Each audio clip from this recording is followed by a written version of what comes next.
तो आज हम लोग सेक्शन 59 पे डिस्कस करते हैं और सेक्शन 59 को हम अकेले नहीं देखेंगे, कई सारे सेक्शंस जो होंगे उन सारे सेक्शंस के साथ में सेक्शन 59 को जोड़ते हुए हम लोग चलेंगे। तो देखिए सबसे पहले हम बात करें कि सेक्शन 59 में क्या प्रोविजन किया गया है। सेक्शन 59 जो बात करता है वो डॉक्यूमेंट के कॉन्टेक्स्ट में बात करता है, एक जनरल रूल देता है डॉक्यूमेंट के कॉन्टेक्स्ट। और वो जनरल रूल देखिए क्या देता है डॉक्यूमेंट के कॉन्टेक्स्ट में कि किसी भी चीज को ओरल एविडेंस के माध्यम से साबित किया जा सकता है, किसी भी चीज को ओरल मौखिक साक्ष्य के माध्यम से साबित किया जा सकता है, except content of the document. क्या लिखा हुआ है? Except content of the document. तो देखिए कोई भी चीज ओरल एविडेंस से साबित किया जा सकता है, लेकिन अगर वो डॉक्यूमेंट का कंटेंट है तो डॉक्यूमेंट का कंटेंट जो होगा, डॉक्यूमेंट के कंटेंट को ओरल एविडेंस के माध्यम से साबित नहीं किया जा सकता है। तो ये बात करता है सेक्शन 59। सेक्शन 59 में क्या प्रोविजन किया गया है कि सब चीजों को, देखिए वो ये नहीं कहता है, सेक्शन 59 ये रेस्ट्रिक्शन नहीं लगाता है कि किसी भी चीज को हम ओरल एविडेंस के माध्यम से साबित नहीं कर सकते हैं।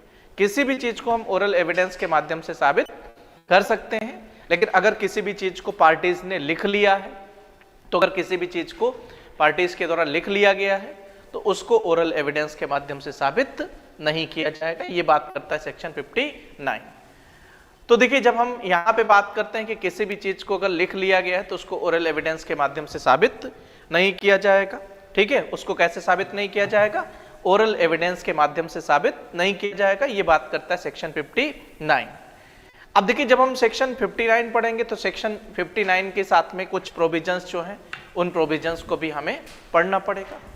तो सेक्शन 59 देखिए एक जनरल रूल देता है डॉक्यूमेंट कॉन्टेक्स्ट में, लेकिन जब हम सेक्शन 91 की बात करते हैं तो सेक्शन 91 जो है वो एक्सक्लूसिव, अगर हम बात करें कि वो दस्तावेज जो है, दस्तावेज की अनन्यता के बारे में प्रावधान करता है या प्रोविजन करता है, एक्सक्लूसिवनेस ऑफ डॉक्यूमेंट। तो देखिए डॉक्यूमेंट की एक्सक्लूसिवनेस के बारे में जो बात करता है वो कौन बात करता है? सेक्शन 91।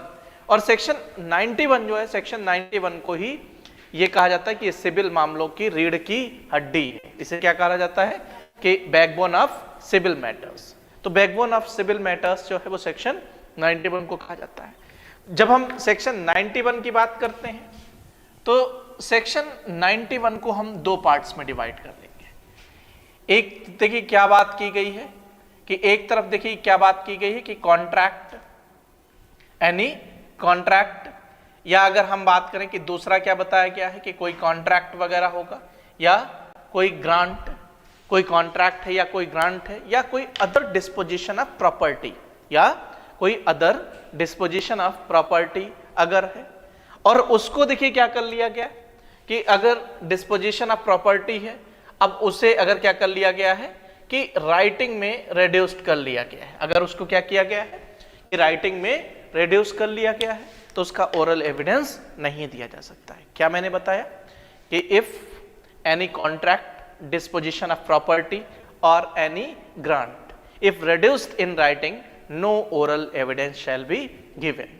तो अगर हम बात करें यहां पर तो सेक्शन 91 का फर्स्ट पार्ट क्या कहता है कि यदि कोई भी संविदा, अनुदान या संपत्ति का अन्य व्ययन है, अगर इसको लेखबद्ध कर लिया गया है तो उसका ओरल एविडेंस नहीं दिया जा सकता है। दूसरी तरफ जब हम सेक्शन 91 की बात करते हैं तो सेक्शन 91 का दूसरा पार्ट जो है वो क्या बात करता है कि if anything is required by law, क्या बोलता है कि if anything is required by law to be reduced in writing, क्या बताया गया है कि if anything is required by law to be reduced in writing, no oral evidence shall be given. क्या लिखा हुआ है? No oral evidence shall be given. ये बात करता है कौन? सेक्शन 91 का सेकेंड पार्ट। तो देखिए यहां पे जब हम बात करते हैं कि कोई कॉन्ट्रैक्ट है, तो अगर कॉन्ट्रैक्ट को लिख लिया गया है, दो पार्टीज के, दो लोगों के बीच में कॉन्ट्रैक्ट था और उस कॉन्ट्रैक्ट को क्या कर लिया गया?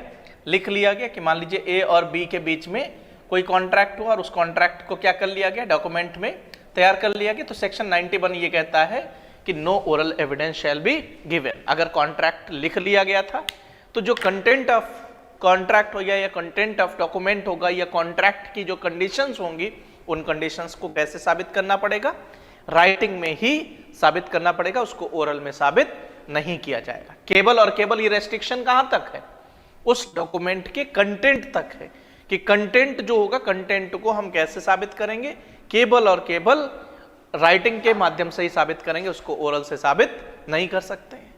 दूसरी तरफ देखिए बात की गई कि if anything is required by law to be reduced in writing no oral evidence shall be given, कि यदि कोई भी चीज जो विधि के द्वारा लेखबद्ध होना वांछित है, विधि के द्वारा लेखबद्ध होना वांछित है, उसका ओरल एविडेंस नहीं दिया जा सकता। ये कौन कहता है? सेक्शन 91 का सेकेंड पार्ट ये बात करता है।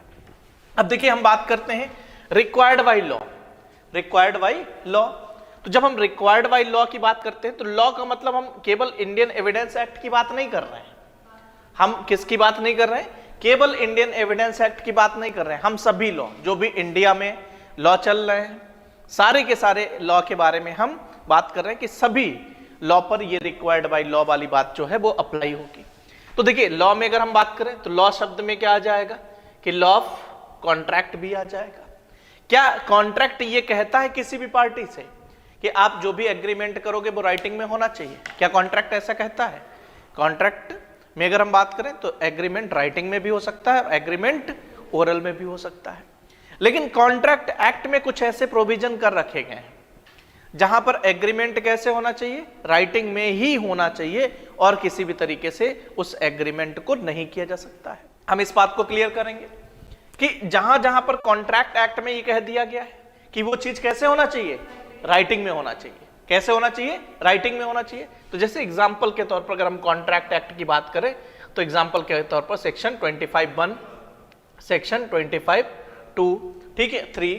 तो यहां पर देखिए क्या कह दिया गया कि अगर कोई भी पर्सन किसी दूसरे पर्सन से बिना कंसिडरेशन के एग्रीमेंट करता है, वो भी कैसे?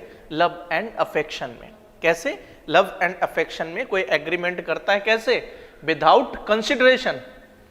तो ऐसा एग्रीमेंट राइटिंग में होना चाहिए। मतलब वहां पे क्या बताया गया कि एग्रीमेंट ओरल में नहीं हो सकता है। बात समझ में आ गई आप लोगों को? तो देखिए जब ये कह दिया गया कि agreement must be in writing, agreement B in writing, तो इसका मतलब क्या है कि सेक्शन 25 इज अ लॉ और इस लॉ की रिक्वायरमेंट क्या है पल्लवी? कि agreement must be in writing.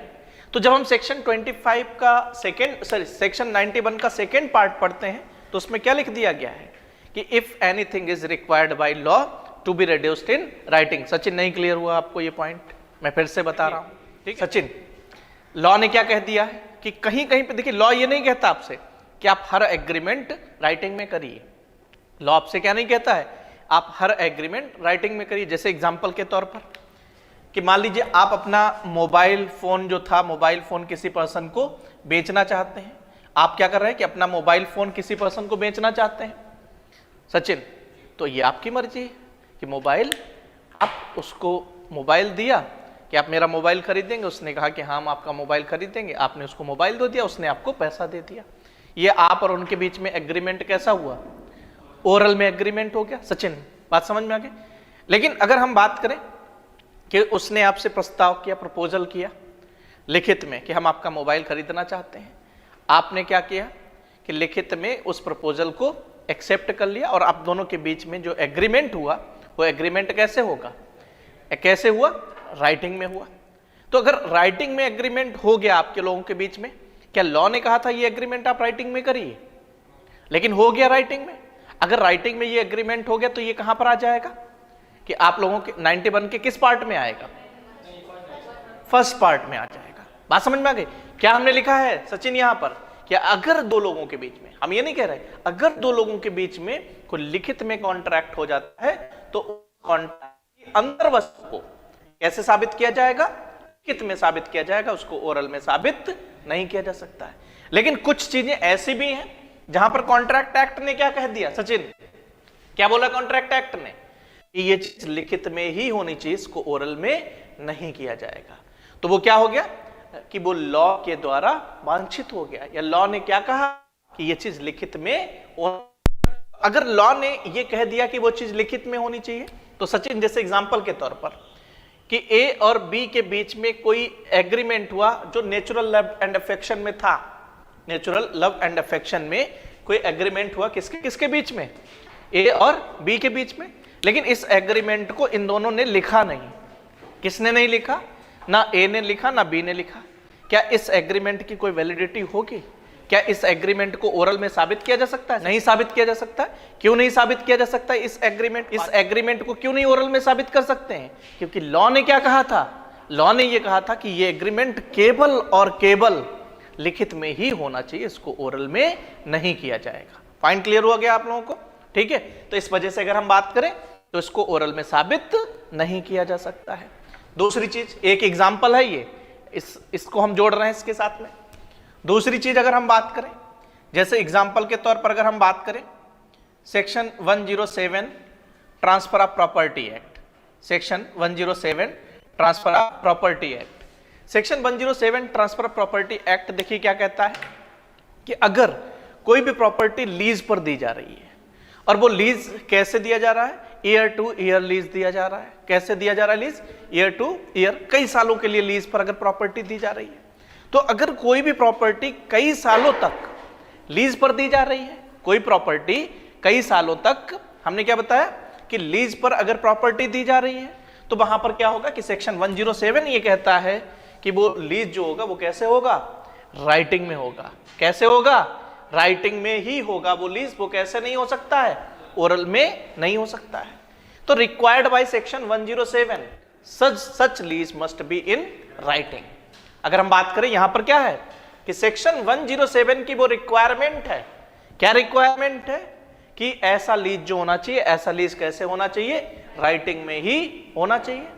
तो इस वजह से देखिए क्या हो गया कि अगर हम बात करें कि अगर कई सालों तक कोई लीज पर प्रॉपर्टी दी गई और वो प्रॉपर्टी ओरल में, क्या इस ओरल एग्रीमेंट को साबित किया जा सकता है? नहीं। क्यों नहीं साबित किया जा सकता है? क्योंकि सेक्शन 107 की क्या रिक्वायरमेंट थी कि such lease must be in writing. Such lease must be in writing. तो जब हम बात करते हैं सेक्शन 107 इज अ लॉ, बात समझ में? सेक्शन 107 क्या है? एक लॉ है सचिन, और इस लॉ की रिक्वायरमेंट क्या है? क्या ये वांछित करता है कि ऐसा एग्रीमेंट केवल और केवल राइटिंग में होना चाहिए, इसको ओरल में नहीं होना चाहिए। तो इस वजह से क्या हो जाएगा कि ये हो जाएगा यहां पे। दूसरी चीज, दूसरा पॉइंट कि अगर कोई भी प्रॉपर्टी जो थी, प्रॉपर्टी की कीमत 100 रुपए से कम थी, प्रॉपर्टी की कीमत थी, और कैसी? टेंजिबल प्रॉपर्टी थी वो, मतलब दृश्य या जिसको हम टच कर सकते हैं, स्पर्शनीय संपत्ति थी। तो टेंजिबल प्रॉपर्टी थी, और कितनी प्रॉपर्टी, कितने रुपए की प्रॉपर्टी थी? 100 रुपए से कम। अब देखिए यहां पे अगर हम बात करें कि ऐसी प्रॉपर्टी का अगर कोई एग्रीमेंट किया जाता है या कॉन्ट्रैक्ट किया जाता है सेल का, तो ये डिपेंड करता है पार्टीज पर कि वो चाहे तो इसको ओरल में कर सकती है और वो चाहे तो इसको राइटिंग में कर सकती है। तो अब अगर हम बात करें कि ए और बी ने 100 रुपए की जो प्रॉपर्टी थी, बाकी ऑनलाइन वाले भी आप लोग भी जवाब दीजिएगा, 100 रुपए की जो प्रॉपर्टी थी, 100 रुपए की प्रॉपर्टी का एग्रीमेंट जो था वो कैसे किया? राइटिंग में एग्रीमेंट किया। कैसे एग्रीमेंट किया? राइटिंग में एग्रीमेंट किया। क्या ये दोनों इस एग्रीमेंट को ओरल में साबित कर सकते हैं? नहीं। अब जैसे ये मान लीजिए दोनों के पास में इसके दस्तावेज होंगे, डॉक्यूमेंट्स होंगे। अब ए कोर्ट में पहुंच गया, बी भी कोर्ट में पहुंच गया। अब ये कह रहा है कि साहब हमारे बीच में एग्रीमेंट हुआ, हम इसको साबित करना चाहते हैं। तो अगर वो एग्रीमेंट डॉक्यूमेंट में हुआ था तो क्या कोर्ट ये कहेगा कि आप उसको ओरल में साबित करिए, उसके डॉक्यूमेंट को कोर्ट में पेश करिए? डॉक्यूमेंट कोर्ट में पेश करवाया जाएगा। बात समझ? ओरल में साबित करने की अनुमति नहीं दी जाएगी। बात समझ जाइए, ओरल में साबित करने की अनुमति नहीं दी जाएगी। मेरा क्वेश्चन आपसे है कि ये यहां पर आएगा या यहां पर आएगा या सेक्शन 59 में जाएगा? तीसरा भी ऑप्शन है 59, फर्स्ट पार्ट में जाएगा, 59 में नहीं जाएगा। अब देखिए फर्स्ट पार्ट में जाएगा, 59 में नहीं जाएगा। क्यों? देखिए क्या लिखा हुआ है, एनी कॉन्ट्रैक्ट। अगर हम प्रॉपर्टी को सेल कर रहे हैं तो वो क्या है? कॉन्ट्रैक्ट है या नहीं है? और क्या लिखा है हमने? Any contract if reduced in writing. ठीक है, क्या लिखा हुआ है कि अगर कोई कॉन्ट्रैक्ट जिसको क्या कर लिया जाता है? राइटिंग में रिड्यूस कर लिया जाता है, उसका ओरल एविडेंस नहीं दिया जा सकता है। पॉइंट क्लियर हो गया आप लोगों को? क्या ये रिक्वायर्ड बाय लॉ था? क्या ये रिक्वायर्ड बाय लॉ था? ये रिक्वायर्ड बाय लॉ नहीं था। अब चलिए मान लीजिए लेस देन 100 रुपीज और कोई कैसी प्रॉपर्टी थी, इंटेंजिबल प्रॉपर्टी थी। कैसी प्रॉपर्टी थी? अस्पृशनीय संपत्ति थी, जिस संपत्ति को हम टच नहीं कर सकते हैं। तो देखिए अस्पृशनीय संपत्ति थी या इंटेंजिबल प्रॉपर्टी थी। इंटेंजिबल प्रॉपर्टी के कॉन्टेक्स्ट में ट्रांसफर ऑफ प्रॉपर्टी एक्ट का नियम यह है कि उस प्रॉपर्टी की वैल्यू चाहे जो भी हो, उस प्रॉपर्टी की वैल्यू चाहे जो भी हो, उस प्रॉपर्टी को कैसे सेल किया जाएगा? हमेशा राइटिंग में ही उस प्रॉपर्टी को सेल किया जाएगा। कैसे सेल किया जाएगा? राइटिंग में ही सेल किया जाएगा। पल्लवी, अब अगर हम बात करें कि दोनों पर्सन ने इंटेंजिबल प्रॉपर्टी जिसकी कीमत 100 रुपए से कम थी, उसका ओरल में एग्रीमेंट किया, क्या ये ओरल एग्रीमेंट साबित कर सकते हैं? नहीं कर सकते हैं। हमने क्या बताया कि if anything is required by law to be reduced in writing, तो लॉ ने कह दिया है कि वो लॉ कौन सा लॉ होगा? कोई भी लॉ हो जाएगा। जैसे इंडियन हम बात करें क्रिमिनल प्रोसीजर कोड का सेक्शन 164, तो जब हम क्रिमिनल प्रोसीजर कोड का सेक्शन 164 की बात करते हैं, और अगर स्टेटमेंट कैसा है? कन्फेशनल स्टेटमेंट है, तो कन्फेशनल स्टेटमेंट के कॉन्टेक्स्ट में ये कहा गया है कि मजिस्ट्रेट जो होगा, मजिस्ट्रेट क्या करेगा? ऐसे स्टेटमेंट को लिखेगा। क्या बोला गया? मजिस्ट्रेट इसको लिखेगा। तो सेक्शन 164 ने मजिस्ट्रेट को क्या डायरेक्शन दे दिया? क्या डायरेक्शन दिया? कि वो ऐसे स्टेटमेंट को लिखेगा ही लिखेगा। बात समझ में आ गई? तो ये क्या हो गया? Required by section 164 that confessional statement must be reduced in writing. अगर हम बात करें तो यहां पर सेक्शन 164 की क्या रिक्वायरमेंट है? कि ऐसे स्टेटमेंट को, जो कन्फेशनल स्टेटमेंट है, उसको लिखा ही जाएगा। पॉइंट क्लियर हो गया आप लोगों को? ये समझ में आ गया? तो सेक्शन 164 का एक एग्जांपल हो गया। दूसरा एग्जांपल हमने सेक्शन 25, 1, 2, 3 ये सब बता दिए थे कि लिखा होना चाहिए। इसके अलावा में अगर हम बात करें, जब आप सेक्शन 53A पढ़ते हैं, part performance transfer of property act, तो पार्ट परफॉर्मेंस के लिए क्या नियम है ट्रांसफर ऑफ प्रॉपर्टी एक्ट में? कि पार्ट परफॉर्मेंस जो होगा वो भी कैसे होना चाहिए? राइटिंग में ही होना चाहिए। कैसे होना चाहिए? राइटिंग में ही होना चाहिए। तो जब लॉ ने कह दिया राइटिंग में ही होना चाहिए, और अगर पार्टीज ने पार्ट परफॉर्मेंस वाली जो चीजें थी उनको ओरल में कर दिया, क्या उसको वो ओरल एविडेंस से साबित कर सकते हैं? नहीं। जिसको लॉ ने कहा है कि आपको लिखना ही लिखना है, उसको ओरल एविडेंस से साबित नहीं किया जा सकता है। पॉइंट क्लियर हो गया आप लोगों को? फिर से एक और पॉइंट मैं बता दे रहा हूं। सेक्शन 130 जिसमें बात की गई कि ट्रांसफर ऑफ एक्शनेबल क्लेम, अनियोज्य दावों का अंतरण। किसकी बात की गई है? अनियोज्य दावे के अंतरण की बात की गई। ट्रांसफर ऑफ एक्शनेबल क्लेम की बात की गई सेक्शन 130। तो सेक्शन 130 में ये बताया गया कि अगर एक्शनेबल क्लेम का ट्रांसफर होता है, तो सेक्शन 130 ये कहता है कि एक्शनेबल क्लेम का जो ट्रांसफर किया जाएगा वो राइटिंग में होगा। एक्शनेबल क्लेम का ट्रांसफर कैसे होगा? राइटिंग में होगा। अब अगर हम बात करें, ए और बी ने एक्शनेबल क्लेम का ट्रांसफर जो था वो ओरल में कर लिया। Transfer of actionable claim made by A and be in oral form, क्या वो इसको ओरल में साबित कर सकते हैं?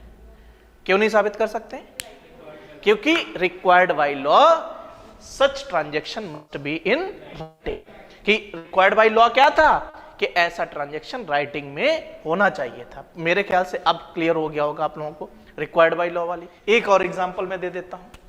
जब हम सेक्शन 59 पढ़ते हैं ट्रांसफर ऑफ प्रॉपर्टी एक्ट का, तो बताया गया कि सिंपल मॉर्टगेज होगा, वो चाहे किसी भी अमाउंट का हो।